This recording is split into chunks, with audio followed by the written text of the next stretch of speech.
গৰম হওক ঠাণ্ডা হওক চাবলৈ নাই আৰু এয়া জুই জ্বলাই ল'লোঁ জুই জ্বলাই পেলাই কচু কাটিবলৈ যাওঁ এতিয়া মই কচু এখিনি কাটি আনোগৈ আৰু এইফালে দাংবডি লাগি আছে দেখিছেনে আৰু টেঙা যে এইজোপা ইমান টেঙা লাগিছে যোৱা বছৰ এইবাৰ দুবছৰ হ'ব টেঙাজোপা লগা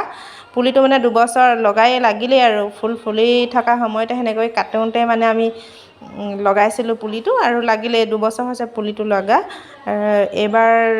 মানে টেঙা বহুতেই লাগিছে ক'বলৈ গ'লে আৰু বেলেগ পুলিটো লাগিছে আৰু এইফালে কচুখিনি কাটি ল'লোঁ এইবোৰ ডাল কচু খাওঁ যে আমি কিবা দহি কচু বুলি কয় সেইটো হয় ক'লা ক'লাটো এতিয়া সেইকাৰণে গাহৰিলৈ বনাওঁ বহুত সৰহ আছে মানে গাহৰিলৈ কাটি আনিছোঁ মই এয়া এফালে সি কাটি আছে মানুহজনে আৰু মই কাটি কচুখিনি আনি দিছোঁ আৰু সি সৰু সৰুকৈ কাটি কাটি জুইত